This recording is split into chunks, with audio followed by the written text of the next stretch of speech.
Welcome to the new media show. We're back. Doing the new media show again. People are actually going to listen to this junk. We do it live.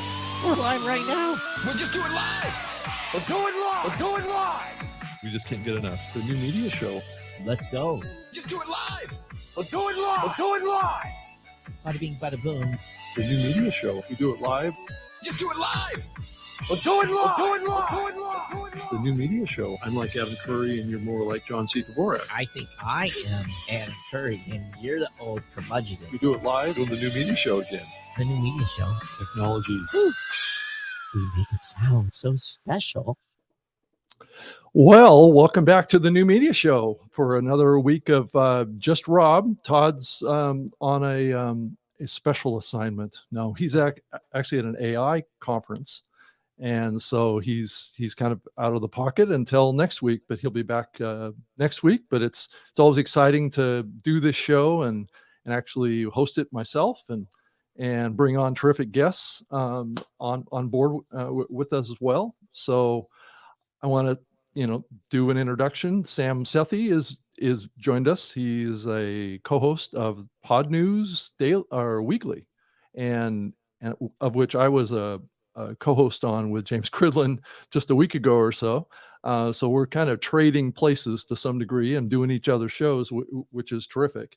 But Sam's here. It's great to have you on the show, Sam. Cheers, Rob. Yeah, lovely to be here. I don't know if I can step into those big shoes of Todd, but we'll try our best. I think you'll do a fantastic job of it. But really, I think the big thing that I wanted to kind of cover on the show this week, and this topic came up as a contrast to the conversation that I had with Lisa Laporte, who was on the show talking about the monetization strategies that the Twit network has, and this conversation popped up on Twitter about how Twit is not necessarily embracing, and we didn't talk about the value for value model that is growing in its momentum out there, and I think really kind of genuine interest in the podcasting space about maybe some new ways of monetizing podcasting content. And I know that you're working on a project called Podfans, and I did set up an account at Podfans and have access to it as well. I know it's in an alpha phase right now and you're still testing, but I wanted to have you on to talk about it a little bit and to also talk about the model of value for value. And I know it's a big pet project for Mr. Adam Curry and Dave Jones and a variety of folks that cover and follow this podcast. So I know Todd is all in on it.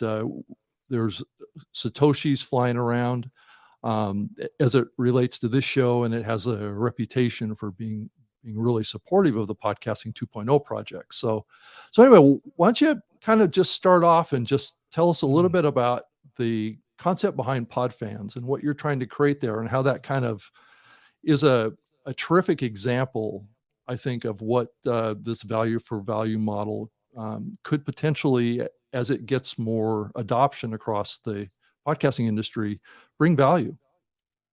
Yeah, I mean, first and foremost, Lisa was a great guest. I really enjoyed the interview you did with her, or co-host you did with her. She really laid out why or how Twit works, and I found that really interesting. I fundamentally disagreed, and I reached out to Lisa as well. So we should talk about what I think Leo and Lisa could do. And in fact, I have a long email going out to them in the process now with some screenshots. So, but let's step back. Podfans started about a year ago.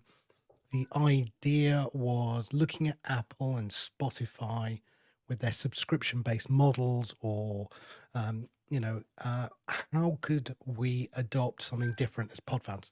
That was the first thing. I could not just repeat what Spotify and Apple did and just have a subscription-based model. And then, thankfully, a couple of years prior to that, Dave and Adam Curry, the inventor, the Podfather himself, had come up with this idea of using value for value on no agenda, which was great.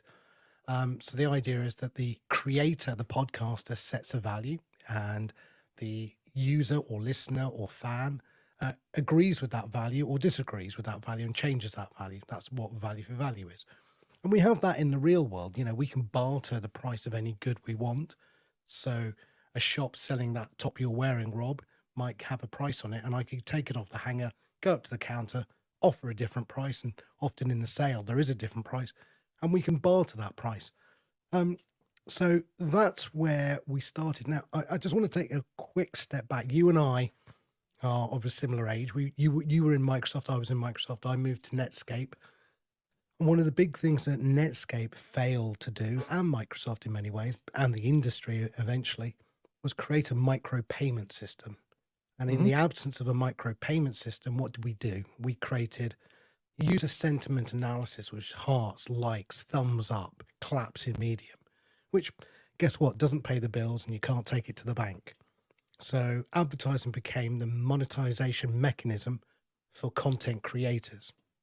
Fast forward to today, and we now have Bitcoin, which is a currency, as you know, Rob, and a micro payment of that currency is called a Satoshi or a SAT, and it's 100 millionth of a Bitcoin.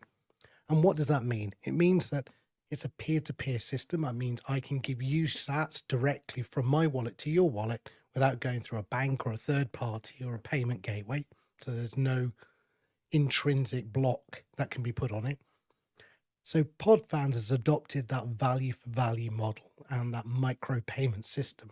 Now we've done that so that we believe that people should be able to pay for any digital content, podcasting being what we start with, but it could be music, video, audiobooks on a per minute basis. So that's what's different about what we're doing. We're building a platform to allow podcast creators to set a value for their content and for listeners to listen to that content and only pay for what they consume as opposed to pay up front on a subscription model. So our best example is, you know, it's not the Chinese eat all you want buffet model, which is what Spotify and Apple offer, but this is a gourmet menu where you pick the best stuff that you only want to eat and you only pay for what you choose to eat as opposed to paying for the whole shop and eating what you can. So that's where Podfans starts anyway. Yeah, I think it's terrific, and I don't know if you want to screen share your experience or you know what Podfans looks like. I mean, I could do it on my end, but it just depends if you have access to some stuff to show us. You can certainly do that in the share area. Let me just go to the front page and then come back and share. Yeah.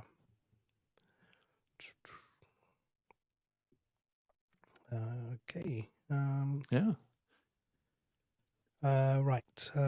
Share screen. And if I then pick that platform there we go. So Podfans is in its alpha, very early days. But you know, we're getting there. We currently support all 25 tags from the podcast namespace, and I'll explain what that means. Let me just sign in very quickly. When you sign in, so at the moment we are limiting access to the system, and the reason is that, as I said, we're in this early alpha and there are bugs. Unfortunately, that's what happens when you build software.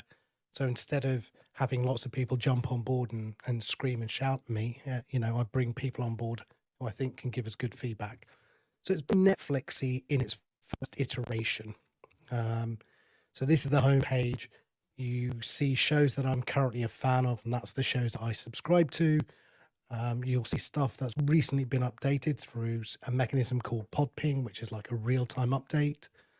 Shows that we've recently added, new and featured, homegrown hits, and you'll see this flag, which is basically you can determine what country you're in and then see the top 10 podcasts from that country.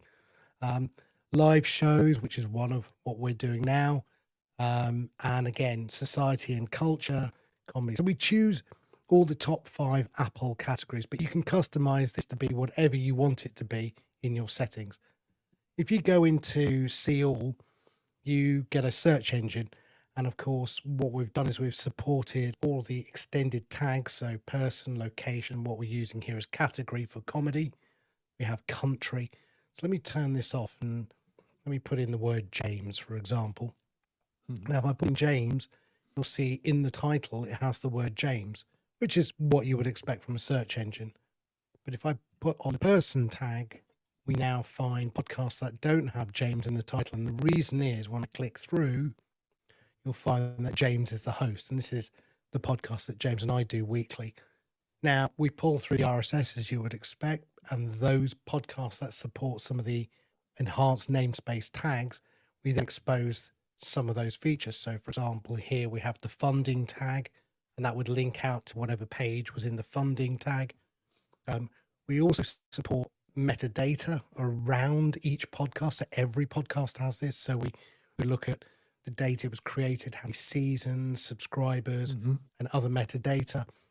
We can see the last 10 episodes, when they were published, how long they were, and again, what day they are often published, which is a Friday in our case.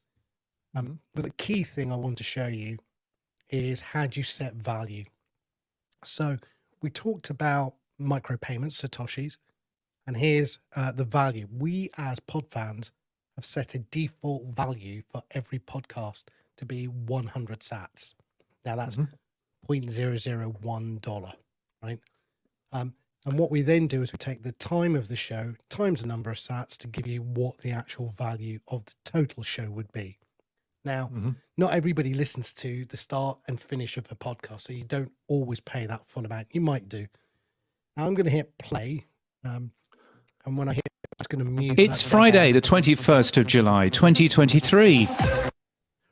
So that's now playing in the background. And after the first 30 seconds, what we will do is take 100 sats from your wallet. Now, when you onboard, we will ask you to do a number of things, such as give us your name, give us your email, set your country, and we will set you up with a wallet. Now, again, what we're trying to do is give you 10,000 sats into your wallet by the time you've completed all the tasks that we ask you to do.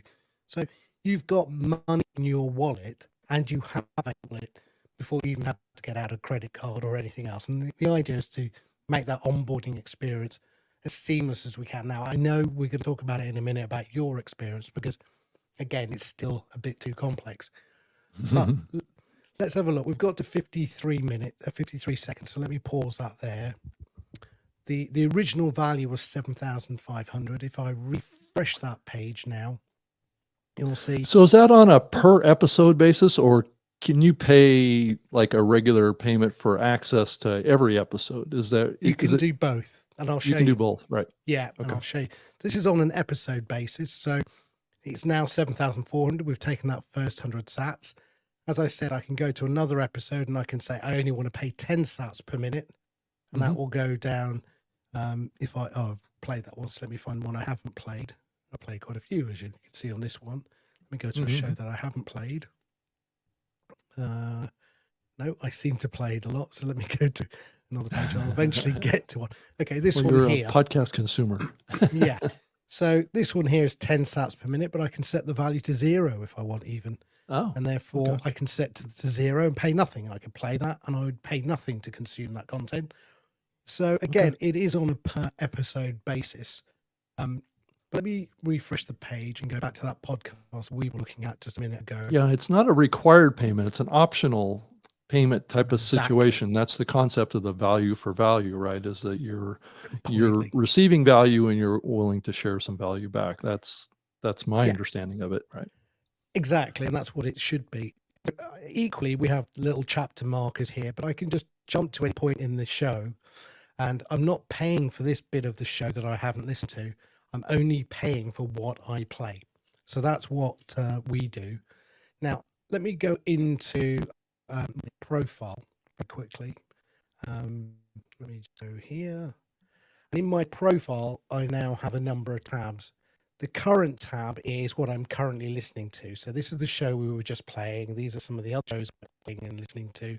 So I get a lovely view. And then, of course, where it says new or resume, it's a difference between updated shows that I'm a fan of or shows that I've currently listened to. But the view here, which is called the list view, gives you a much better perspective on it. So we just paid 100 sats. The value remains 7,500, and it was 7,500. It's now 7,400. And you can see all the way through here how much I've paid. So these new shows I've paid nothing for yet, but shows that I want to resume, so I chose not to pay for anything there. So again, this show I paid 200 sats. So you can see I get some really interesting stats as a user as to what I've consumed, how much I've paid, what I've listened to.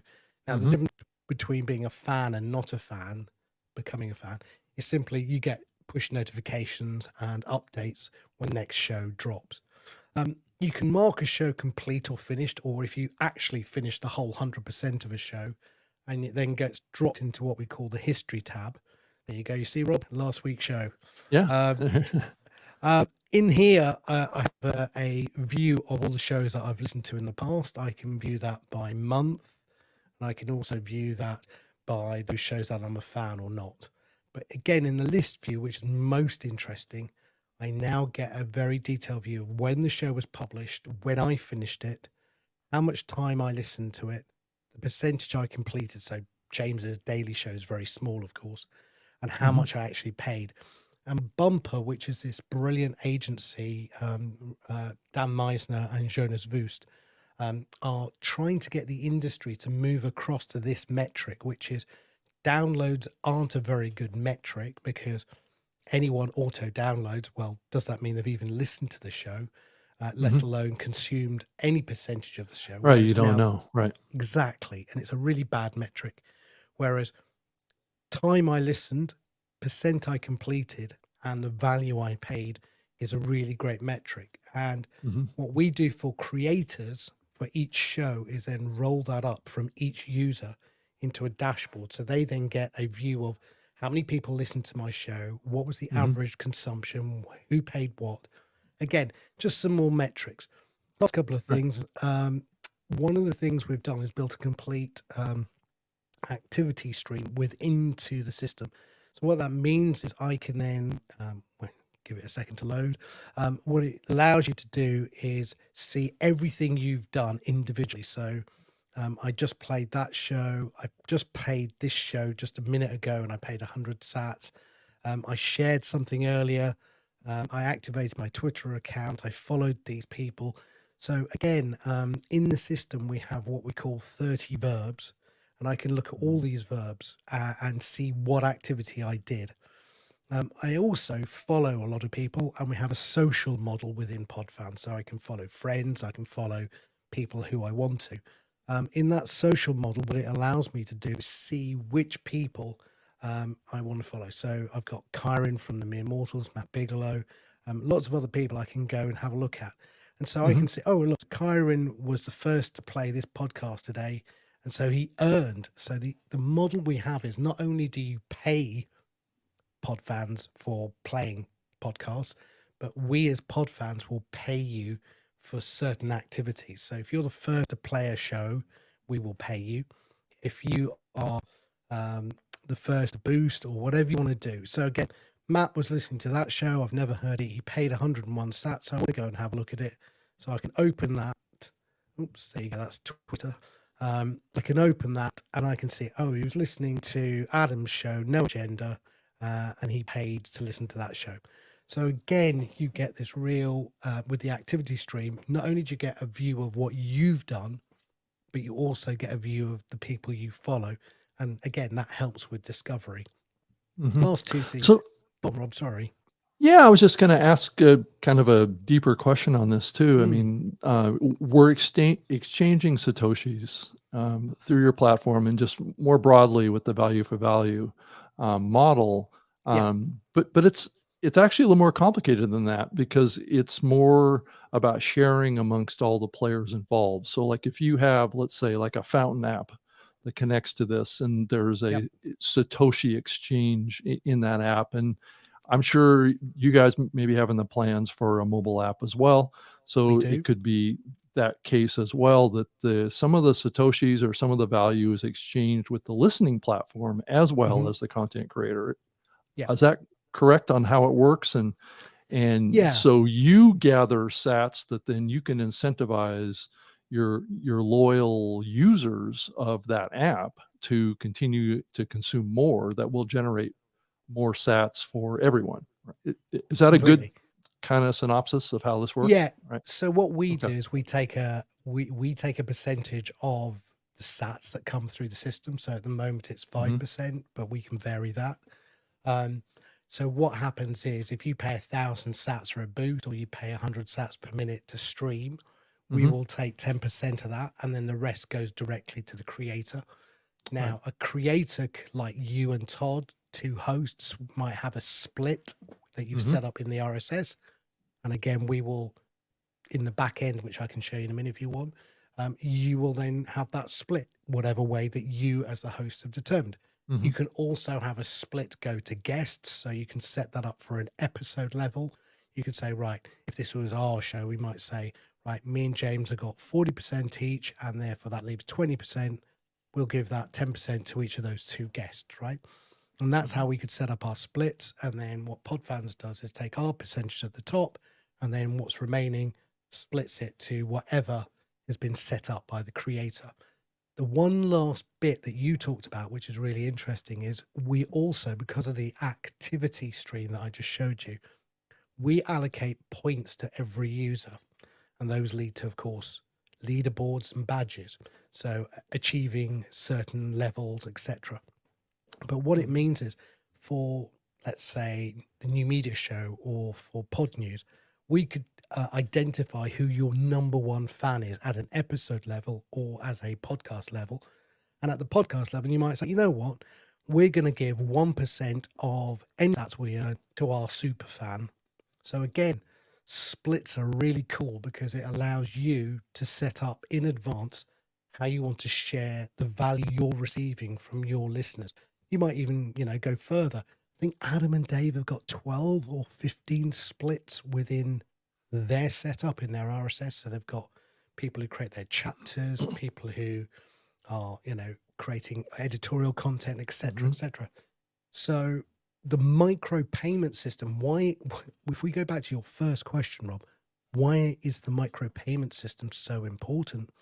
Because if I tried to do this with a credit card through PayPal or through my bank, they wouldn't allow me to put 10p here and 15p there and 12p there, or they just wouldn't do it. Or if they did, they would take so much on the transaction through the payment gateway that actually it negate the whole value.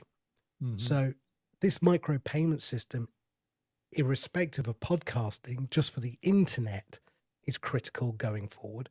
But again, in our podcasting world that you and I live in, I think this is an amazing way for value given to creators. It comes from, do you remember Kevin Kelly and the essay, 1,000 True Fans? No, actually, I didn't see that. So that's okay. Why don't you tell us? Yeah, so Kevin Kelly is a brilliant futurologist. And he probably 10 or 15 years ago wrote a really great blog post called 1,000 True Fans. And he said, look, instead of chasing 1 million likes or 1 million hearts or whatever it would be, why didn't you focus on just getting 1,000 people to pay you $10 a month and you've got £100,000 business? And it was that whole idea of focusing back down onto your niche rather than chasing the Joe Rogan 200 million listeners type model. And that was the penny that dropped. And then what happened was everyone then said, okay, great, but how do I get people to pay me £10 a month? And eventually we've got here today, which is, look, you don't need £10 a month. I think this show is 7,400 sats. That's probably $1.20, right? If you listen to the whole show, you might only consume 20, 30% of that show, in which case you've probably paid only 50 cents. So if you've only paid that, but you multiply that up by 1,000 listeners, that's a decent chunk of money that you've made on an episode. Roll that up across a month, and that's more money you'll make through CPM advertising. And that's a way of sustaining your business through listener paid donations, the value for value model.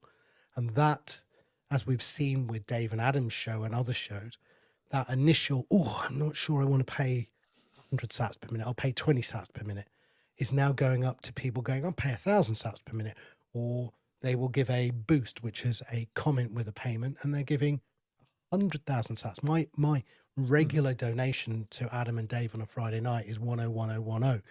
which is basically, it's a fun joke. It's the number 42 in binary, which of course was, the meaning of life. So again, I think we are in the super early days. Again, just to take a step back. Sorry, Rob, I will be quiet in a minute. It's okay. So take a step back, Rob. Do you remember when we were all trying to introduce the browser? And the problem was, there was two problems. One was the people didn't know what HTTP was. People didn't know what a URL was. People certainly didn't know what www meant. And then the second problem was chicken and egg. How do you get a browser without having a browser on your laptop already? Right? You could just click a button and say, "Oh, I'll go to the internet and I'll pull down," Right. So we all had to go and get computer machine with browser floppy disks on the front or whatever, and plug them in, and then load TCP/IP, and then so getting on the web in the very, very early days was super geeky, super hard, and the vocabulary was very, very geeky. But nowadays, if you said to anybody, "What's your URL?" or "What's your www, what is it?" everybody knows what that is. And I think we're in that same situation today.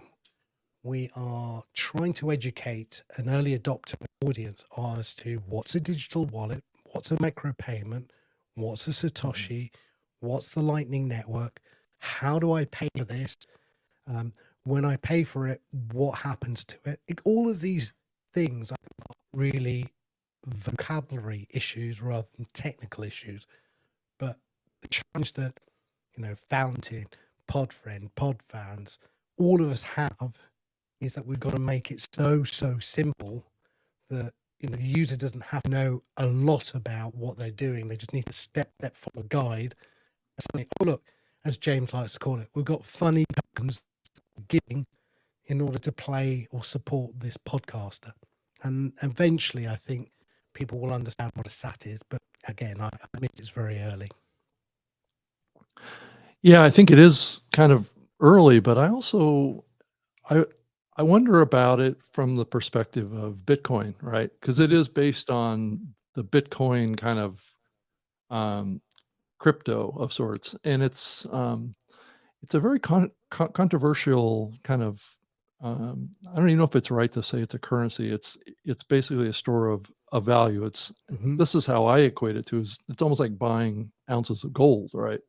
So you're basically investing in something that isn't really something that's easy to exchange, like a Satoshi, right? So that's why they came up with the Satoshi, was to have a derivative currency that could trade off of, I don't know if this is an accurate term, but fractional Bitcoin, which would be micro payments of Bitcoin, right? So you're talking about thousandths of a percent of maybe a $30,000 per Bitcoin kind of valuation, right? For each Bitcoin. So you're basically exchanging just a fraction of that one Bitcoin, right? Yes. And I mean, as low as like $1 of that Bitcoin, right? Of its value. So it's an interesting model, but I know it's a very controversial thing. I own some Bitcoin myself. I've been buying it for many years now on like a weekly purchase type of scenario.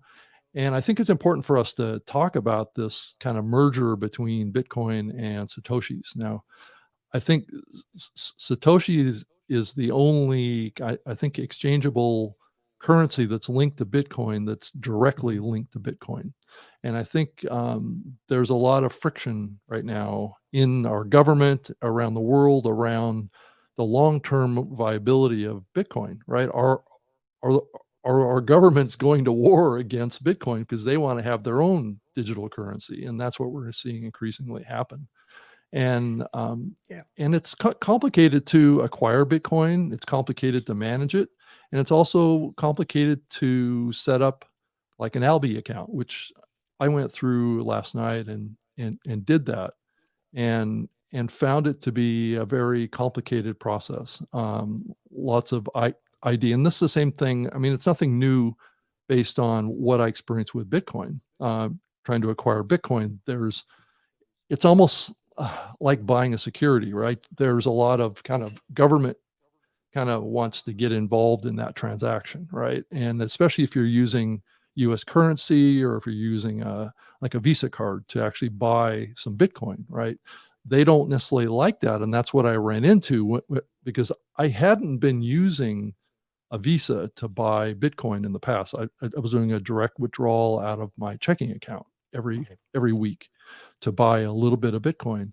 So I used this a couple of different Visas that I have, and one was a debit card Visa as well. That one appeared to work.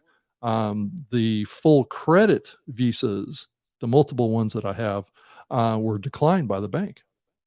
So yeah, and as part of this setup process, you have to acquire a certain amount of Bitcoin. So the minimum purchase that Albi has for, some Bitcoin, which can be mapped to Satoshis, is $35. That's the minimum amount that you can buy. And so anyway, I want you to talk about that process a little bit, and do you see it as a little bit of a headwind to the adoption of this? Yeah. So let's take a couple of steps back. First of all, yeah, Bitcoin is not a cryptocurrency, right? And there's so often I was watching it's, the BBC News it's mixed with that. Yeah, right? Everyone's going, oh, it's a cryptocurrency. Oh, it's like Sam Altman-Friedman. It's FTX. No, it's not. It's spammy. It's corrupt. It's all this. It's not. It's not an NFT. It's none of that rubbish that was being spouted by Elon Musk, Dogecoins, and all these altcoins. None of that is what you're talking about here. So Bitcoin is a fixed number. 21 million Bitcoins exist in the world. Not all of them been found yet, but the majority are out there. And what this 100 millionth of a sat to a Bitcoin allows you to do is create that micropayment system. And the government doesn't like it so much because it is an alternative to fiat currency. And it goes around their financial transaction models that they're, especially we're in a frictional time right now, because I know that this whole FedNow platform that isn't really being talked about in the media at all is in the process of being rolled out. And that means that every transaction is going to be run through the Federal Reserve. And it's bad. It's a bad idea. These central bank digital currencies, CBDCs as they're called, I think the American one's going to be called the Eagle. That's the name of it, from what I understand. And who wants the government to see every transaction that we have, right? One. Well, it's going to be done on the blockchain, but it's going to be a government blockchain. Is going to, this model has been kind of captured by the government and said, well, we can use this to have greater control over transactions. And the benefit of this is that the transactions will be really fast, or they won't happen at all. That's the other side of it. That's the worry. I mean, we've seen this in China. We've seen it with the social score. So in China, you get a gamification, a bit like we did in Podfans.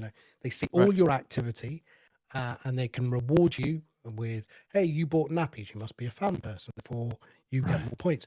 Oh, no, you bought an Xbox and games. Therefore, you're a waste of time. You get negative points. So then when you want to go and book a hotel, it looks at your social score and says, no, sorry, Rob, you're negative, or Sam, sorry, you're associated to someone negative even. You don't get to. So this total domineering top-down control from government is awful. Bitcoin is outside of government control, which is why they don't like it.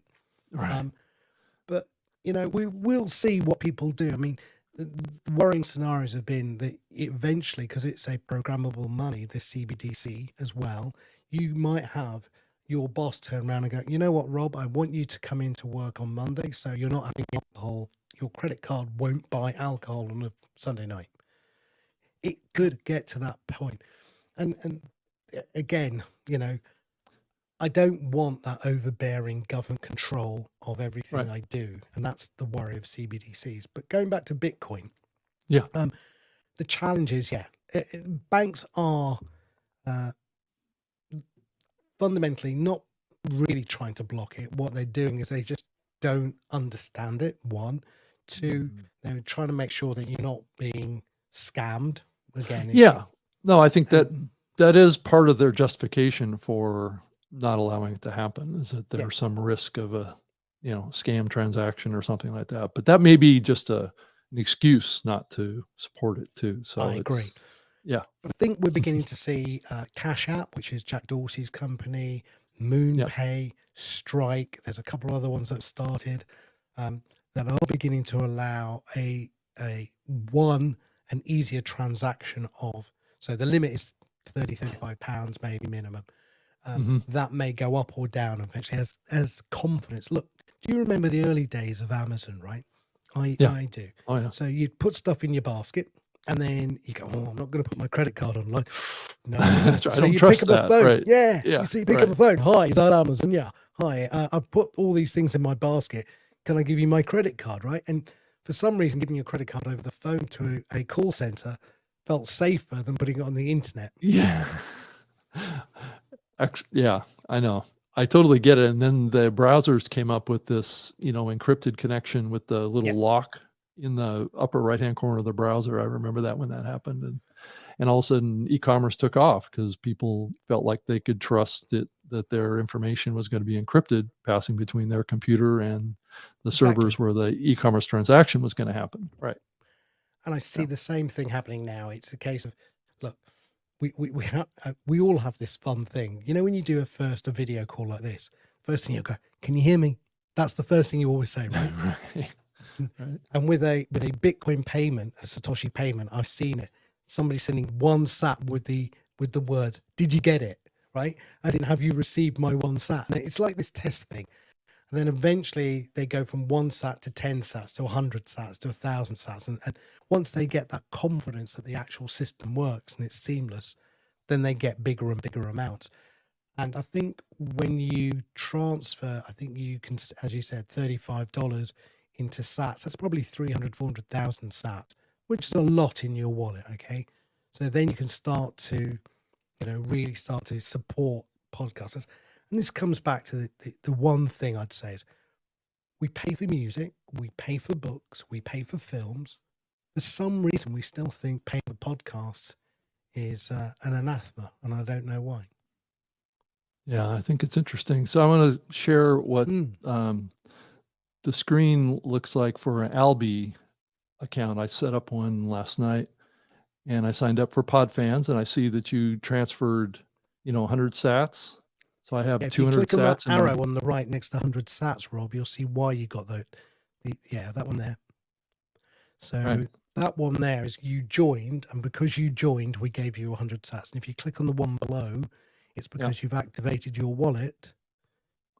Yep. And we gave you 100 sats.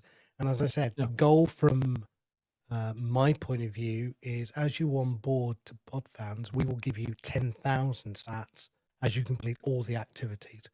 And that negates your initial need to go and have to get your credit card out and to top up your wallet and make any payments. So we think that you should have a good user experience of having some money in your wallet before you get to the point of having to go and top it up again. Yeah, because I did try like 3 or 4 different cards, and eventually I think it was it, what's the company? Blue Moon? MoonPay. Yeah, you mentioned Bluebeam.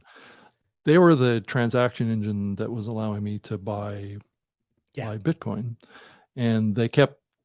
I think they declined like 2 or 3 credit cards that I had, and by the time I got to the 4th one, they said you've tried too many times, so you have to come back in 24 hours to try again. I haven't tried again, but I guess if you transferred some sats into my Albi account, that means that my Albi account is already funded. So at some level, right? It's not funded at the full amount of a $35 transaction, but it would be a place to start. We can transfer in real time from Podfans to your wallet, because when you onboarded, you set up the wallet. We then saw your wallet identity, and we can make those payments in real time. The transaction you're talking about is topping up your wallet from fiat currency, dollars in your case, to sats, and we have no control over that because we can't, for example, we can't make a payment from your bank account into your Albi wallet. That is totally secure and down to you. So yeah, the problem Right. is each bank is going to be different. Some banks in the UK I've heard have asked for a passport ID, others. But once you've set it up on that one-time transaction with your bank, then topping up your wallet becomes second nature. You can just go in and get $30 here, $30 there, or $10, and you know, it works. Then it works really well. So what you were just looking at there was my Albi account, and that's Mm-hmm. a place that you would go to sign up. And how does Albi fit into the ecosystem of this? Because you have the purchasing process to buy Bitcoin, which was obviously a different company, and then the actual Albi is basically your digital wallet, right? Which stores Sats, but it doesn't store Bitcoin, right? Is that correct, or does it? It can store Bitcoin if you want it to, but it's can. normally Sats. I mean, you could go all that way up. So let me step back. So there are two types of wallets. There's what we call a cold wallet and a hot wallet. A cold wallet is where you have your own personal wallet. You run it yourself. It's like running your own server, and fundamentally you have the keys to your wallet and you control it, and no one else can access it. And Yeah, I have a it's called little like a little USB key. Yeah. I have it in my drawer down here. And it means you can literally, Right. like you say, take that USB key with you, plug it in, plug it out, do what you like with it, right? Yeah, and that's the cold storage, right? Is Yeah. the one that's kind of like stationary. Nobody can get access to it. It's kind of it's almost like putting it in a safe of sorts. Yeah. Is what it is, right? And then a hot wallet is where it's a managed wallet. So there are many wallet providers, just like there are Right. many- It's online. Yeah. On which is what Albi is, right? Yeah. Is a hot and wallet. we have partnered with Albi, so Mhm. have many others in the podcast industry, Podfans, CurioCaster, Castomatic, all the main players have partnered with Albi. And the idea is that Albi provide an API to me as a developer to allow me to do real-time payments in and out of your wallet. So as a good example, we put 200 sats in your wallet because you completed tasks that we wanted you to do.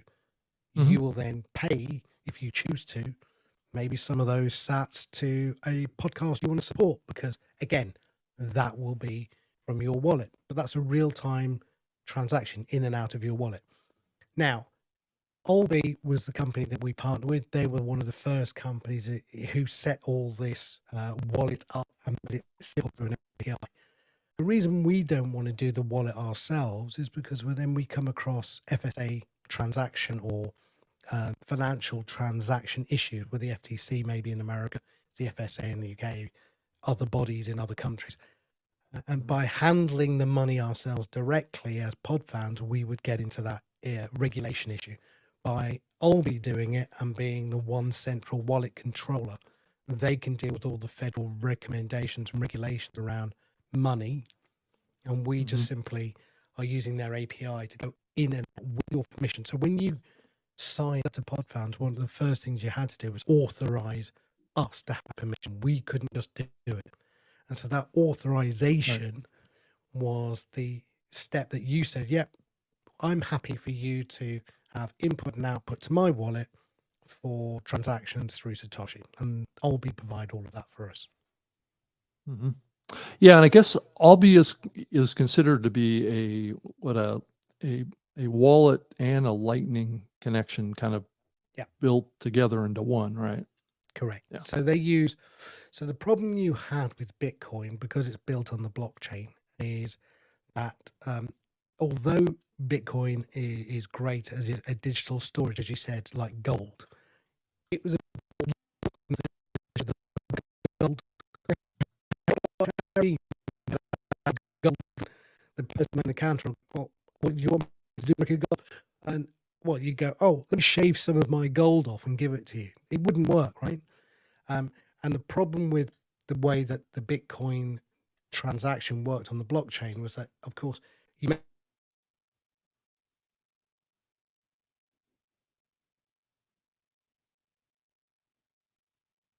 so the Lightning Network sits above it as a sort of level 2 transaction transport layer that says, hey, Rob has just paid Sam 1,000 sats. and it holds it in a semi-ledger, and then it does the arbitrage slowly to the Bitcoin, to the blockchain. So what you're doing is you're seeing a fast transaction layer called the Lightning Network, and then a slow record layer called the blockchain, which actually then is placed in there, and it's called non-repudiation. Sorry for all these technical terms, but non-repudiation simply means you can't roll it back. It's a record transaction of a point in time, and that's what it is. Mm-hmm. Yeah, it's interesting. I pulled up on the screen the Albi site. So this is a critical piece to be able to participate in this, is to go to a company like an Albi. I think the Albi is the one that is preferred out there right now. I know I've talked to representatives of theirs at like podcasting conferences. So they're very active in the podcasting community because they can see this strong connection of trying to drive this value for value model forward. And I think, I was impressed by it. I think it's a very good site. It also has I believe a Google Chrome extension also. So they've been kind of working on this, and it seems like a compelling and trustworthy company to work for or work with.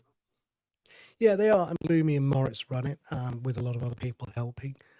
You can go and see what payments you receive. So if you click on your dashboard there, Rob, in the top right-hand corner, Mm-hmm. You could go and see what payments have been received. Okay, so these are the ones from earlier. Yep. And again, I could make... what's your Olby address? I'll do one in real time. What's your Olby address? I believe it's here. Let's see. It's the Lightning address. Is that the one you're looking for? Yeah. So the one at the top, it said Rob W. Greenlee at getalbi.com. Yeah. So Rob W. Greenlee at getalbi.com. That's your address. Yep. And I'm going to pay you 1,000 sats. There you go. I'm going to confirm that payment. Now, if you go back to your dashboard now and have a quick look and refresh that page. So go back to your payments, which is right there. You go. So I've just literally sent that to you. And it's like sending an email. All I need to know is your Olby Lightning address, which was, now I know it, Rob W. Greenlee at getalbi.com. And I can send you via the Chrome extension money. You can see how fast it was too. It was instantaneous. Yeah, right. It is. It's peer-to-peer, instantaneous, over the Lightning Network. And then in the background, that'll then be recorded on the blockchain later on. And so that's how quick this is. And that's why when people get it into their heads how this works, it's like an email. It's a simple wallet-to-wallet transaction. The amount you send can be small or large. So I could have sent you 1,000,000 sats. I could have sent you 10 million sats. The number is not just having to be quite small, okay? And because of that, and the fact it is instantaneous, I think this is what's going to change the web going forward. Yeah, it's interesting, and it's free to sign up, from what I could gather, except for you do have to fund your wallet, which will take some kind of fund somehow, or if you can get some satoshis like Sam has shared with me. Right. That's the way to get this thing started. But it's pretty easy to sign up. I was impressed by its simplicity. It was a little complex to actually buy the Bitcoin, though. That was the part that slowed me down. That'll become easier, Rob. It will become easier with time. Yeah, as you can see on this page, it says add browser extension. So you can add that to your Chrome browser, and it will be kind of built into that. So you'll be able to more easily get to the Albi experience right in there. So anyway, so is there any other part of this that you wanted to share to help kind of round the circle of sorts on this topic of the value for value model? No, I think people really need to experience it themselves. So, you create a from Podfans' point of view, you create a Podfans account, you create an Olby wallet, you have some sats in it, And the first time you send sats or receive sats, like you just did, it's a wonderful magic moment, right? Yeah. And people suddenly go, oh, that's so nice because it's real money. And the amount is small, but it's real, right? It's better than a heart or a like. And that's what it is, really. So that's actually one of the reasons why, I wanted to really do this show with you, is to run through this, because I think that there's a lot of, I guess, confusion about how this all works. And it's helpful to kind of connect up the dots here. And that's what I was hoping to do in this show today, was to do that. Yeah. And I think, again, the other bits that we talked about, the more complex side of it. Yeah. Again, that is like peeling an onion. You can get into boosts and zaps and splits. These are all just terminologies, right? A zap is the word we're using for a like with a micropayment. A boost is literally a comment with a micropayment. And Yeah. so people are going, oh, what's a boost? What's a zap? Well, eventually people will just go, oh, I'm just going to zap you, right? I'm going to zap you with 10 sats. That's all it'll be. And suddenly people will get that language and that terminology, and it just be second nature. Do you think that over time, what we'll see, I mean, I've seen some interesting signs that the establishment may embrace Bitcoin. I did see that the BlackRock folks, which are one of the largest kind of corporate investors in the world that own a lot of major corporations, banking companies, and they, did I hear this right? I think they want to start up a Bitcoin ETF or something like that, which means that a large entity that has a lot of influence in the financial sector has an interest in supporting Bitcoin. And I didn't really want this episode to be all about Bitcoin, but I think it's an interesting kind of connection to all this.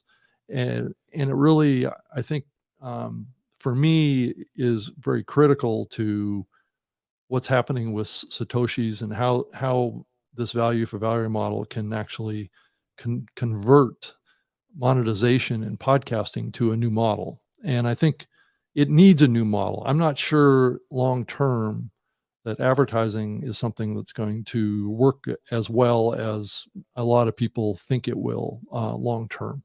And I do think that this relationship, this value relationship between listeners and the content creator, needs to be built upon, right, in a different way going forward into the future, especially if what happens in the world, this digital currency direction that we're going, enables a lot more kind of flexibility in transactions and the speed of the transactions. Because up to this point, transactions are typically pretty slow.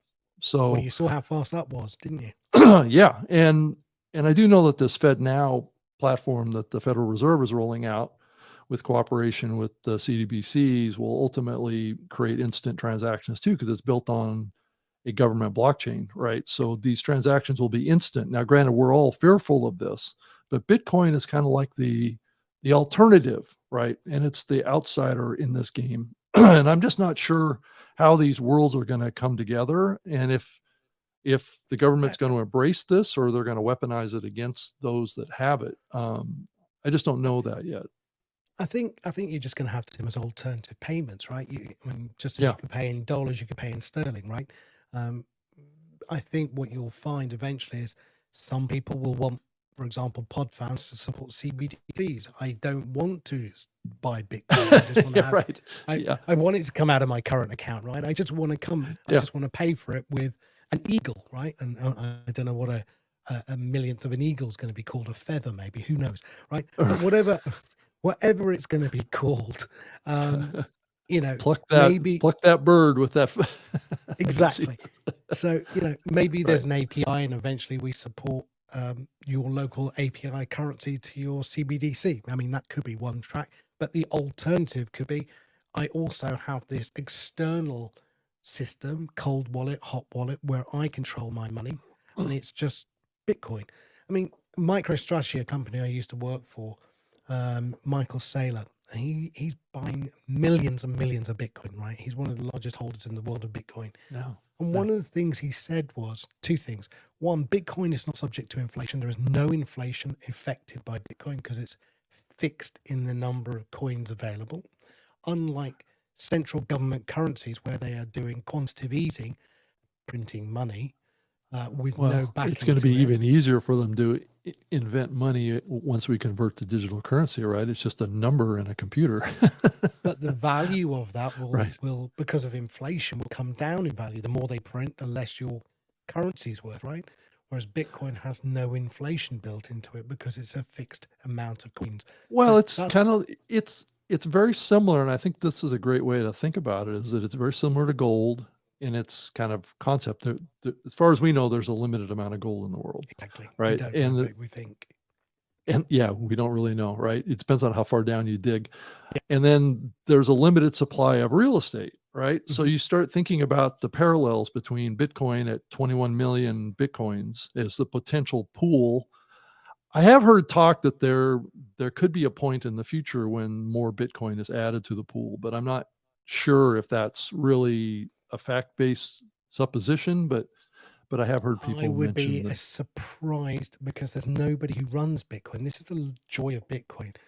Well, the- yeah, right. So whoever he, she, it, or they were, Satoshi Nakamoto, is fundamentally not gettable. Governments can't get to that person to change the rules. Whereas with ETH, which is an alternative currency or coin, Right. they can get to the person because he's alive, and they can say to him, no, print more or print less or do this or change the value or split this. Yeah. And there's been numbers of splits in ETH already, right? And NFTs we know don't work. I mean, I think the famous one was Jack Dorsey's first NFT, I think was sold for 1.2 million, was on the market for $2,000 the other day. We know that it was a scam. We know ETH feels like a scam. We know Dogecoin is a scam. We know all of FTX, what Sam Bankman-Fried did, was a scam. Right. But Bitcoin, because of this unknown entity who created it, and because it's fixed, and because it just works on a peer-to-peer basis, Well, governments it's can't also, affect it. I mean, most of it is stored offline in these cold lockers, these little USB type sticks that are not really USB sticks like what people realize, but they're encrypted storage capsules for a key, right? It's an encrypted key that unlocks a certain quantity of Bitcoin, right, on the network if it's ever uploaded or transferred. The question that I have about it is that, converting cold storage Bitcoin into a usable exchange of value, that may be where the government gets involved and limits the ability to do that. And that's my Maybe. worry about it. Right. Yeah, I think that if that ever came about, do you remember the Silk Road 2.0? It was a marketplace and a black marketplace. And again, Right. people will work out ways. It's like around barter, it. right? It's kind of like Yeah. a barter situation. People will create this whole underground transactional marketplace for, unconverted to currency Bitcoin, right? Yeah. And probably Albi is a good example of that. Trying to convert it to a Satoshi makes it usable. Mhm. But yet people exchanging Bitcoin, I know Tesla tried to accept, some of these currency It was too Bitcoin to fluctuating in the day. buy a Tesla. And I think what they found out was that the price of Bitcoin fluctuated too much and they weren't getting their margins on their vehicles if the Bitcoin ever went down. So they kind of dropped that. Yeah, I mean, look, famously the guy who bought a pizza with 4 Bitcoin because it was worth 18 cents a Bitcoin at the time he Right. did Back it. then, back in the And day. now it's, I right. think, $216 million in equivalent. Something crazy, right? So look, Web 1.0, if again, you and I were around then, it was the wild west. That's what we all joked with WWW meant. It was the wild web, right? And prices of companies were through the roof. 400 million pounds for this, 500 million pounds for this, and then the next week the company's gone. Remember Bebo, Friendster, Friends Reunited, MySpace, right? Pets R Us. I mean, the list goes on of overhyped valuations and crash and burn companies, right? Yeah. And now we've come out of that into Web 2.0 when Amazon was born, when Google was born, and all these companies have now become the valuations that people thought would happen in Web 1.0. They are Right. the trillion-dollar companies. And again, I see where we are today in a mirror image of the early days of the web. Terminology is complex. How do you use it? I'm not quite sure it's secure. This feels very, very early. Again, some companies are making lots of money on the back of it, like the Dogecoins and the FTXs. So I think it'll all settle down. It is beginning to settle down. And again, I think as user adoption, there's 49, nearly 50 million wallets that support Satoshi payments. If you liken that to the number of browsers, that was roughly around the same number of browsers as 1996. There was about 50 million browsers in the world. So we're in that sort of we haven't really had that takeoff yet. I still think. Now, here's a question for you, Rob. Who do you think made the browser take off? Well, if I think back to the early days of it, it was the Mozilla browser was really the first entry, Netscape, and then the Internet Explorer from Microsoft really kind of blew the doors open. Exactly, and that's what happened. So although I left Microsoft to join Netscape was struggling to get mass adoption because it was, can you get it off a PC Magazine or an FTP site or whatever, right? They couldn't. Well, I think they were also charging for it. I think in the early days for it. I thought. No, I mean AOL tried. If you remember, right? And then there was a charged version, so it went from Netscape Navigator to Communicator. But anyway, right, exactly, and that's actually. Go on, sorry, that's what the whole kind of issue with Microsoft coming out with a.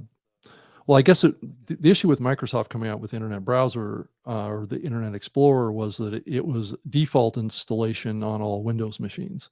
Exactly. And in Netscape, you had to download it. Right. Yeah. And so that adoption by Microsoft of the browser into the operating system meant it was one-click access to the internet for setup and usage. And although I would fight vehemently as a Netscape person against Microsoft being monopolistic, and eventually that happened. The FTC came down on it, or DOJ, should I say. And eventually I don't know if you remember, there used to be a bar of 5 or 6 browsers that you went in Windows setup, you could choose which one. So there was like, Firefox or Netscape Navigator or IE, right? But it was that Microsoft thing. And I think actually, Twitter has just been renamed X. I know that. But one of the things I think is interesting is I'm not sure who's going to do it, but I suspect it could be Elon Musk. Could be the person who takes micropayments from what we call the early adopter phase into the mass market. Jack Dorsey left a payment system inside of Twitter, which uses Bitcoin and micropayments, Satoshis, that link to Cash App, right? So he did that, and it exists today. You can see it, and it works. If you see a little $ next to someone's profile, that's what it means. Yeah, and I know that he does have an existing kind of relationship with Elon Musk, and I know in the early days of him considering buying Twitter, there was a lot of group discussion with Jack Dorsey in combination with Elon about this whole model. And I heard Jack say in a couple of interviews, he said he's dedicating his life to developing technology around the Bitcoin economy of sorts, and wanted to see that grow and proliferate. And I can definitely see him in some sort of a partnership with Elon. I don't know that they're business partners, but I would say that they may have some sort of a technology common ground between the two of them. I agree with you. Yeah. So I think X was originally Elon's company that he sold to PayPal, right?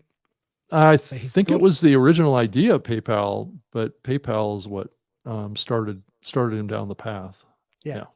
So I think if you look at I think a few months ago he stupidly put the Dogecoin dog in the top corner of Twitter. He's I talked saw that. many, Yeah. he's talked on many occasions about creating a WeChat-like all-in-one app, right? Where you've got payments and you've Well, got way tweets. back to the 90s, he Yeah. was talking about this, right? Yeah. So I think he's bought Twitter, renamed it X. He has hinted or teased that he's going to bring a micropayment system into it. Now, everybody who I know who's involved in Lightning networks and micropayments who are hoping he chooses Satoshis, and we're hoping he chooses the Lightning network. He chooses those two, and whether you say there's 300 million or 100 million, because everyone's left, whatever number, but let's say 100 million people will suddenly wake up to Twitter being a transactional platform with sats over the Lightning network, and that learning curve or mass adoption could come from Twitter. I'm not saying it will, but one of those sorts of events like that will jump from the early adopter phase we're in now to the mass market. Well, and what's interesting about this is that there has been talk about Twitter becoming more of a podcast consumption platform. Yeah. And Elon is increasingly adding video multimedia capability to Twitter. You know, we're seeing the growth of Spaces, which is becoming a fairly significant presence in the X experience. And I think that will, continue to grow. So it'll be X Spaces now. And then he also has SpaceX. So you can kind of, He also has the X car, which is right, exactly. So, it's not going to be Twitter Spaces, and it's going to be X Spaces. So it's funny that connection with with SpaceX, but it's kind of it's hopeful. I think I agree with. I think the bigger trend of your what you're saying here is that if Twitter supports this, then it kind of blows it all open, right? Yeah, and I think that's what's really needed. I'm not saying it has to be Twitter or X. It could be another company, but I think that mass adoption phase will come from a big network taking it on board and saying, "Look, this is the standard." And that's what I thought Microsoft did. Microsoft said, "Look, here's with the browser, right?" Yeah, right. It's built into the operating system. Now, of course, what happened was they wanted to make it monopolistic and proprietary, which is why they ended up in trouble. But outside of that, well, you remember ActiveX. Outside of that, I mean, I think that's what got the mass market to understand what was. I remember being asked, what's the difference between the internet and the web? Most people couldn't understand the difference. And again, and then with browsers. Now, look, let me. One of the other topics I wanted to talk to you about is what's going on in podcasting regarding the Podcast Standards Project. Yeah, and also a little idea I've got about how the open internet ecosystem can take on the closed ecosystems of Spotify and Apple, and that's through what I call versioning. So let me try and. So you and I know what the Podcast Standards Project is. It's a group of companies in our industry who've got together to promote the Podcasting 2.0 namespace, which Adam and Dave are the key drivers behind. Brilliant. I was so excited when that came about, but it sort of seems to have dissipated. And by the way, this is not because I'm with you on the show. I've said this on Pod News Weekly. I've said to James, I reckon you should run it. I reckon you should head that up. It needs somebody with energy to take it on, because the problem you've got is Todd started it, Kevin at Buzzsprout's done a lot with it, and others, but they've got their daytime heads in other areas. And again, because they're co-opetition hosts that compete with each other, I'm not sure they want to really promote a uniform area where they want to be ahead of each other. So I think given you've worked for most of the companies in this industry, or most of the companies in this industry, B, you understand this space, C, I think it needs a figurehead. And I'm just putting it out there for you, Rob. I would certainly second it if you were given the role of running the PSP, because it needs somebody to take it by the bull by the horns and make it a marketing arm for the podcast namespace. So, what is Podcasting 2.0? if you asked 90% of people consume Apple or Spotify podcasts, they couldn't tell you the difference between what they consume on Apple as a podcast and what they consume on other platforms. It's just a podcast, right? Mm-hmm. But the Yeah. namespace, the metadata, the tags, the features that we've been adding, which is what Podfans does, which is what Podfriend, Fountain, and the others do. Those are the differentiators between what's going on with Apple and Spotify, who have that data, but they lock it up and consume it for themselves, and the open ecosystem. So first of all, I think the PSP, the Podcast Standards Project, is a marketing arm of the podcast namespace, needs somebody to run it and drive it. Mm-hmm. Mm-hmm. The second thing, and this is where you and I can then talk about, when I was at Netscape and you were still at Microsoft, you remember HTML, right? And there was HTML, and it was called the Browser Wars, and there was HTML 1, 2, 3, 4, and now currently at 5. Mm-hmm. What would happen is 1 week Netscape would come out with a new browser feature. Next week, Microsoft come out with a new browser feature. And eventually the W3C said, look, we're going to grab HTML and we're going to make it a standard, and we're going to set what goes into HTML. You two can't keep adding proprietary features to each of your browsers. But what really was exciting was there was a time when developers were wanting to get that competitive advantage. So they would go, oh, I'm on HTML 3.1. No, I'm on HTML 3.2 now. And you'd have this sort of fight between who's got the better feature or browser set. People would switch browsers just to get that new feature, if you remember. So, Microsoft came out with 3.2. Developers have put more time and effort there because it was that one feature they've been waiting for. I don't know, Mm-hmm. and vice versa. What we don't have in the podcasting industry today amongst hosts and apps is this understanding of the differentiation between them. So if I said to somebody, what's the difference between Blueberry and Buzzsprout and RSS.com? Nothing. Generally nothing. Yeah, Right? there's not a big difference between all of them. I know I've been studying all of them for the last few months since I stopped working for any of the podcast hosting platforms. And it is rather, it's rather commoditized.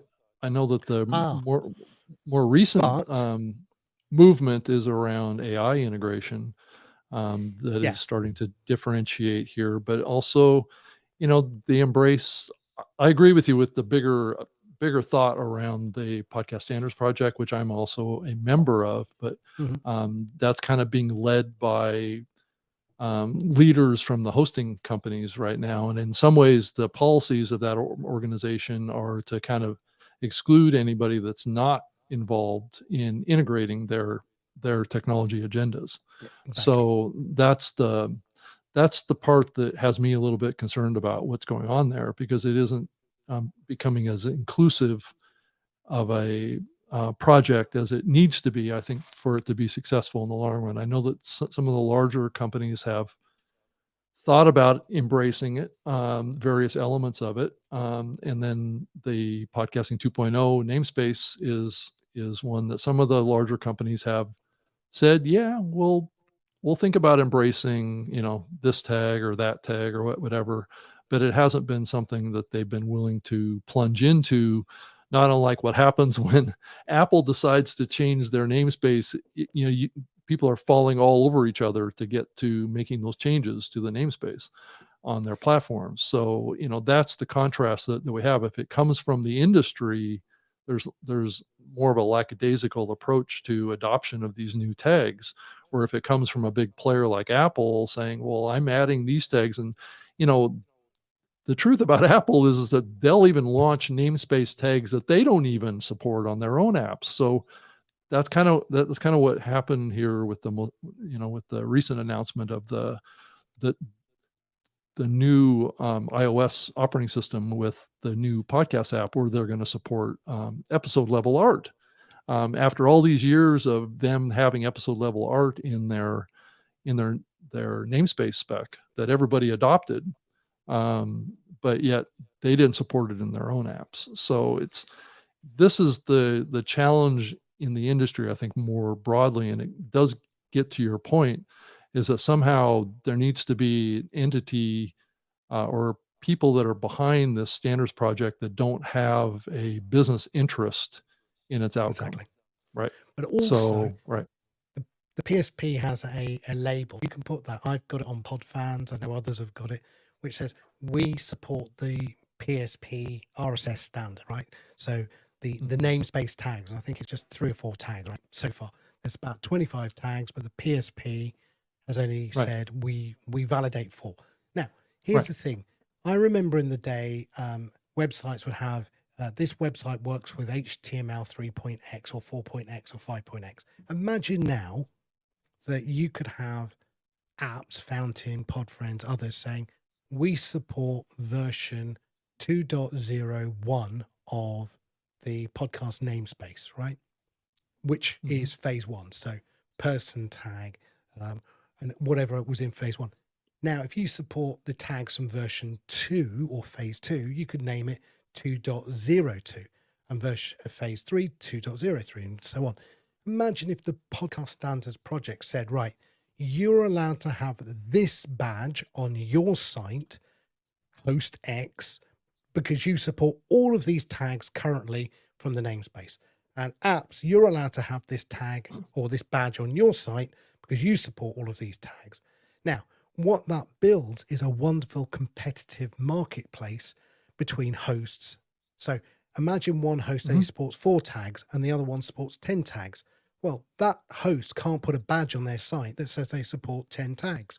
They can only put the earlier badge. Users need a shorthand for what host or what app is the most advanced.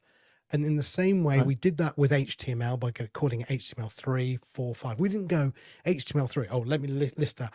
Now, HTML3 has these 25 new features. We didn't talk about the features. We just called it HTML3, 4, 5, right? In the same way, the iPhone 3, 4, 5, up to 13, 14, doesn't say, oh, by the way, here's all the features in that version. They just simply, you as a consumer know, well, if you've got an iPhone 11 and I've got an iPhone 14, mine's more advanced than yours. And we need to be able to differentiate. It also means we can put Apple and Spotify in a box, which says you support none of these features. So the best you can be, Apple and Spotify, is 2.0 compliant, but you're not 2.01 or 2 because you don't support any of the phases. Again, it's just an idea, but we've got to create something in the consumer mind that makes them understand that other apps and hosts exist and they support more features than Apple and Spotify. And I think the shorthand for that could be a simple badge labeling system from the PSP that says, here's what this host or this app supports, and this is why. And when you click on the badge, it takes you to a site like this that you've got up, which tells you what features that host or app supports.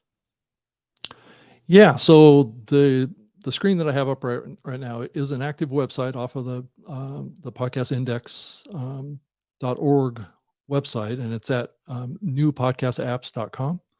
And it does list all those podcast hosting platforms and new listening apps. And at the top of the list is Podfans, and it does list the elements of the namespace, right, that are being supported by those platforms. So there is a resource that you can go to right now to be able to see who is supporting this and who are adding what tags. And if you adopt one of these platforms, you will be supporting the growth and the adoption of some of these more, progressive, or I don't know if the right word to describe it is, new capabilities in the podcasting space. So I don't know. Is there any of these that you wanted to call out, Sam, at all? Or no. But what it is okay. So let's take an example. So Podfans was at the top because we support most tags, right? That's why we're at the top. Right. But if you took a competitor like Podverse that happens to be on the screen, they support a whole bunch of tags, right?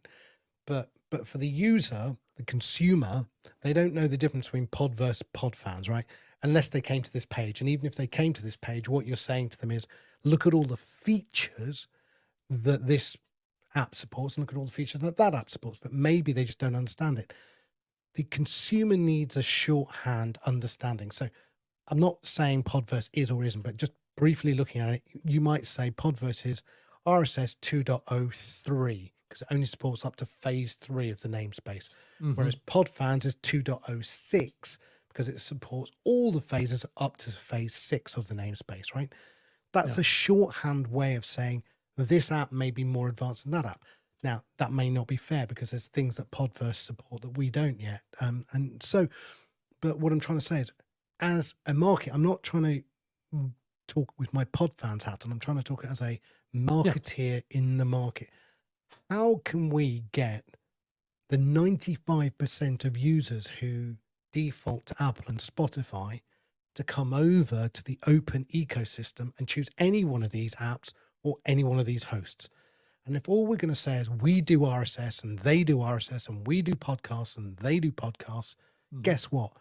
The average consumer is not going to know any different, and therefore the average consumer doesn't see any reason to try any of the apps. The early adopters do, but again, if we want to get to that 95% who use the closed ecosystem apps of Apple and Spotify, then we've got to give them a reason why. And these are the reasons why. All of these namespace extension tags that we've been working on for 2 years, these are the reasons why you would want to try something else. But if you're not even aware that there's a different version of RSS, it hasn't progressed beyond 2.0, then you're not going to think, oh, I must try something new, because you don't know there's something new. And this is why I think we need a naming convention and a badging system that users see very quickly and hosts and apps can use on their site to differentiate ourselves. And that's one way. So then we can start to talk about Apple. Oh, Apple's just a 2.0 app. No, but Podverse or Fountain's a 2.04 app, right? It's a bit like saying your phone's old because it's iPhone 11 and my phone newer because it's iPhone 14. I don't need to say it because I've got a better camera or because I've got more storage, because I've got this feature. It's just the number tells me mine's more advanced.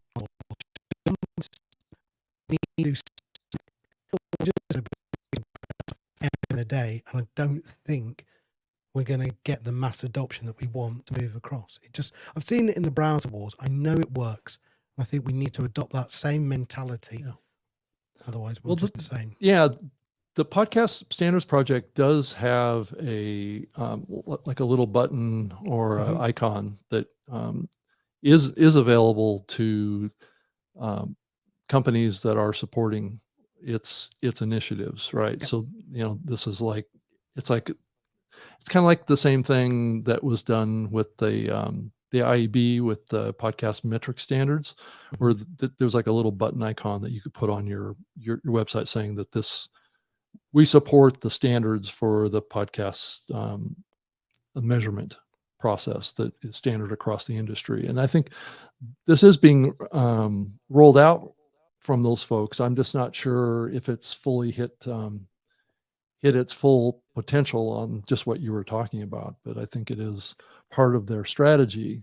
But it is taking a long time. And that's been my experience with, because I've been a part of all these organizations over many years. There's been a variety of them that have grown up and have faded away and started and didn't go anywhere. And because there's a lot of reasons for that, but those aren't really important to get into. I think that the bigger question is why is this important to listeners? Because really listeners can really drive this, right? And unfortunately, even a website like this is more of an industry thing. It's not so much going to drive adoption of Fountain or drive adoption of these new listening platforms that are embracing this, but it will certainly help. But it's just, there's so much momentum behind these big players, like we were just talking about. It is an example of Microsoft with the Internet Explorer browser, right? There's just so much momentum behind that, and to get one of the players to break through, and that's what I'm hopeful with Twitter. And I'm not sure if anybody is talking to Twitter about this, and are they planning on embracing podcasting? And if they are, I do know that YouTube is going to be supporting RSS at some point too, and I don't know if they're going to want to play ball with this either, but that would be a significant one as well if they ever taking on RSS feed that has audio in them. But yeah, there's so many questions here. It's hard to have answers. I think going back to what you said, look, the person tag. Let's take a really simple tag, the person tag, right? If you go to Apple and Apple has deigned to allow you to have your avatar on your podcast, that's totally proprietary to Apple. That isn't something you've done. That is what they've done. The person tag, and I've heard that they've kind of pulled back on that too. That they're not embracing it as much because they saw it, I believe, as a little bit of a security hole for them for some reason. So I'm not quite sure what that rationale was, but it's kind of weird that they roll things out and then they embrace them half-heartedly, and then some of them go away.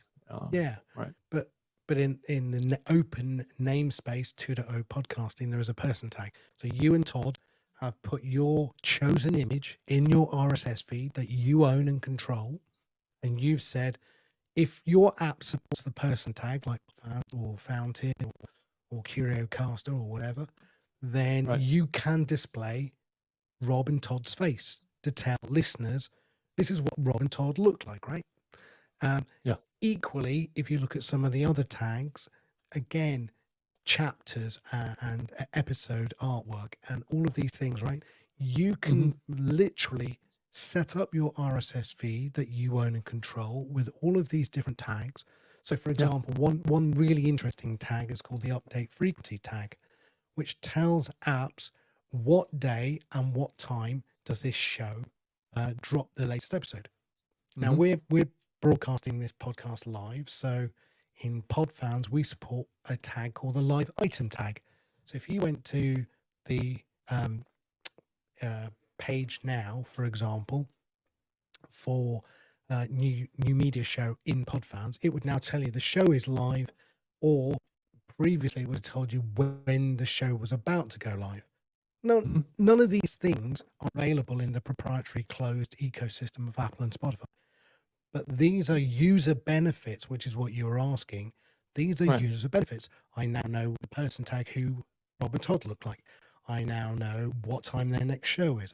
I now know what all these other things I can do, right? And then this metadata, these extensions, these features, these tags, whatever word you want to pick, allow the user to get more data about the podcast. So the transcription tag, one of the best tags ever, right, is a transcription of the audio, and you can then literally get a word by word translation of what's gone on. So in Podfans, we do we highlight the words if you play it in real time. You can do searches on keywords, etc., etc. Now, Spotify and Apple don't support that, but that is a benefit feature for users. So our job has got to be to explain to users why they should use one of these new apps or move to one of these hosts that support these features. But I think the PSP doesn't do that today. And as I go back, I think that was its job, to be the marketing arm for the namespace. And unless we do something that gives the end user a reason to look outside of their default Spotify, Apple ecosystem, then we'll forever be playing in the 5% pool and not playing in the 95% pool. And I don't ever understand. Look, I love Adam and Dave, but when they say we don't need to market the podcast namespace, I sort of blow my head. Well, I agree with you. I think that it does need to be marketed, but the problem is who's going to lead that. And that's where you that's where the conversation all comes in towards the site that I'm loading right now. Is the Podcast Standards Project. Now, granted, this group that has been meeting for probably a good year has wanted to keep a little bit of a arm's length distance from the Podcast 2.0 project, just because they want to be an advocacy group, not a group that is seen as kind of like advocating directly and completely for the Podcast 2.0 project. They want to be seen as more kind of like cross the industry, right? And as this site says, it says advocating for open podcasting, which is a fairly broad thing. It's not advocating for podcasting 2.0, right? It's the Podcast Standards Project is a grassroots industry coalition dedicated to creating standards and open or practices that can improve the open podcasting ecosystem for both listeners and creators.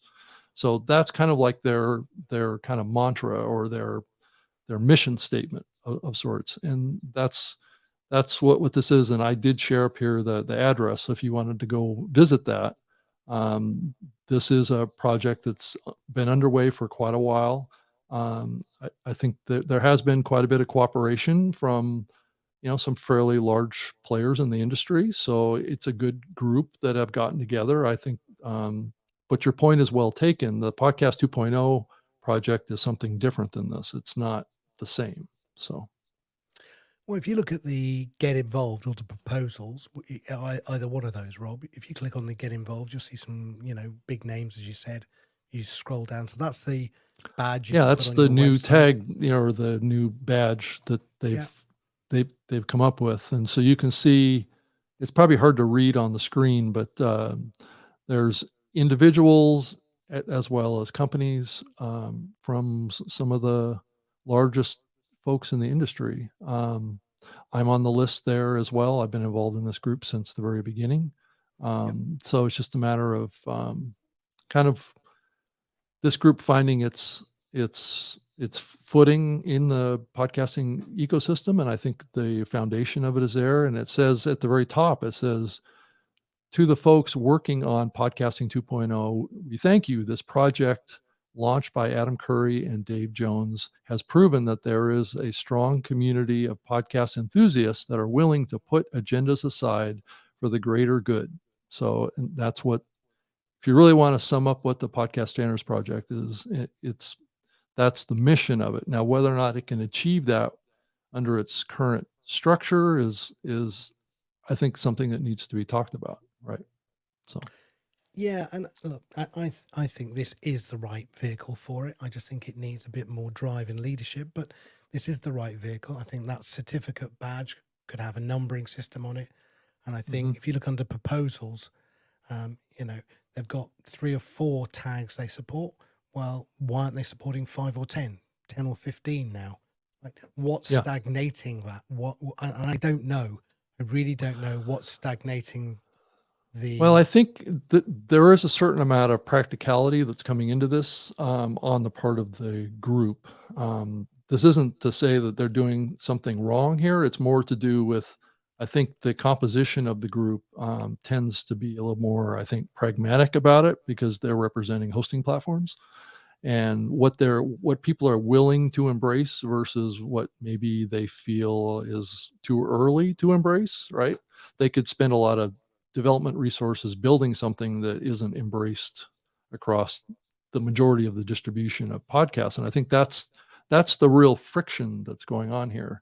And I think there needs to be, like we talked about, one of these bigger platforms that kind of breaks through and says, oh yeah, we're going to start thinking about this at a 2.0 level, right? And start to embrace this. And that will give fuel to this and get more people adopting it over time. I'll tell you one company who really needs to adopt this is Spotify.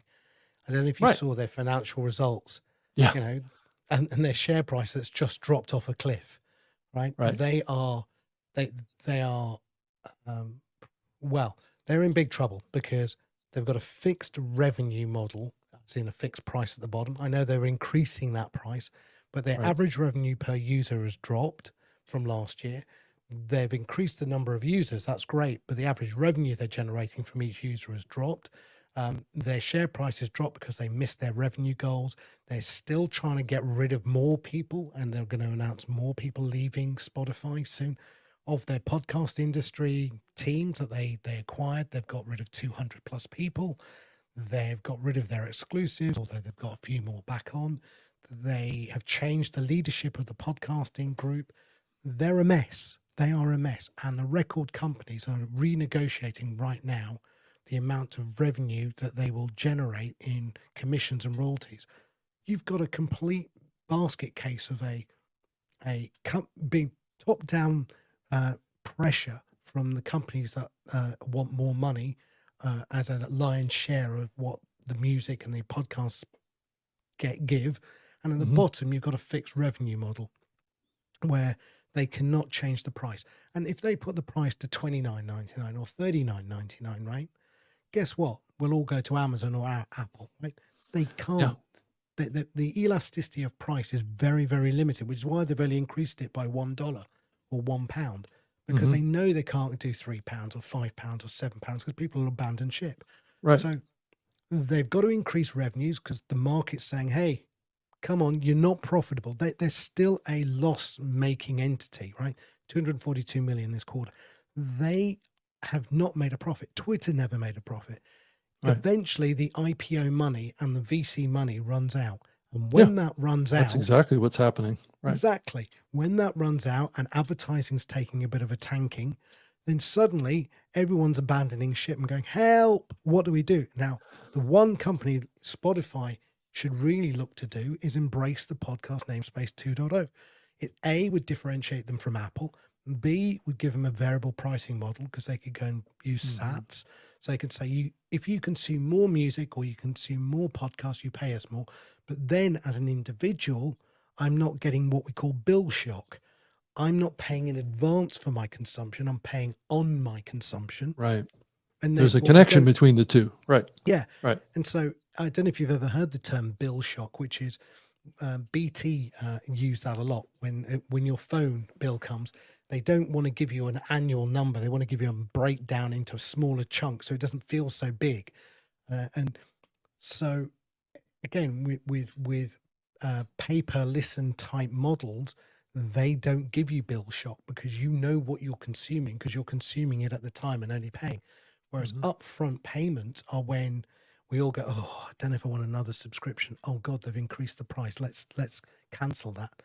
And Spotify, I think, is the one company who really need to take a massive look at themselves and say, we're going down a really bad road and this is not working. We've tried all these different tricks and none of it's working. Yeah, we're getting more users, but we're actually not making any more money and we're running out of money. And they will run out of money. Right. Yeah. Well, Sam, thank you so much for spending so much time with us today and explaining all this stuff. Hopefully it helps a lot of people have a deeper understanding of what's happening with the Podcasting 2.0 initiative and what's happening with the Open Podcast Standards Project and Satoshi's and all this, new ideas in podcasting. And I do like the ideas. It's just that there's some inherent industry resistance to it. And that's just because I think they're either confused about it or it's too complex or there's just elements of this that need to be gotten over. But I do think that the bottom line here is that there needs to be a breakthrough at some point with a big player that can kind of make an example, right, that is tenable for people. And I think we do need to work on taking the complexity out of this as much as possible. That just may not be practical to do. There is going to be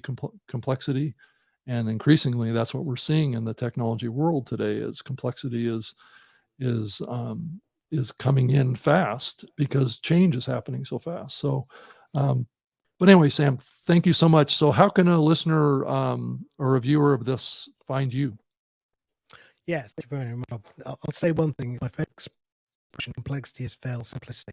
So that was from a guy called Edward DeBono. If you want to find me, I'm on Pod News Weekly with James Credlin. I'm online on Twitter and all my socials at Sam Sethi. And if you want to join Podfans, come along. We've got a wait list still, but we're letting people in now. So podfans.fm. So yeah, come and join and have a play.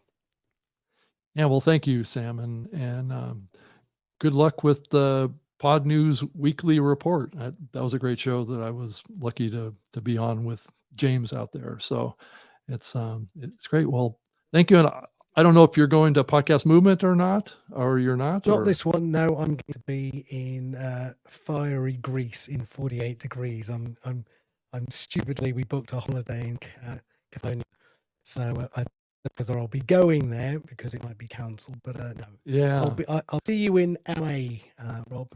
That's the next. Well, there's a good chance that Mr. Dan Franks will join us here in the next episode of the New Media Show. So to talk about Podcast Movement that's coming up in Denver here in toward the end of August. So I'm excited to see what that show is going to look like this year.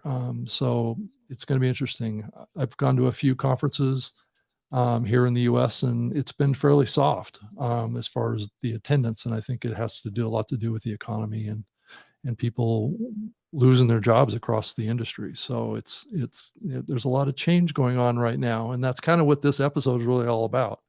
Is that we are in an environment now where we all need to take a deep breath and say, change is now with us and will be with us going forward in a probably a more significant way than we've ever been used to experiencing. And did you come to London show? I did not come this year, but I went the first year. So I was over there. There was overlap with Podfest. So I was only at the podcast show for one day, and then I hopped on a plane that night and flew to Orlando for Podfest. So, but yeah, I've been there once. It was an impressive event. I mean, I have to say. Come next year. I mean, the energy. Oh, I know. The size of the audience, but also the professionalism. This is what I loved about the London show.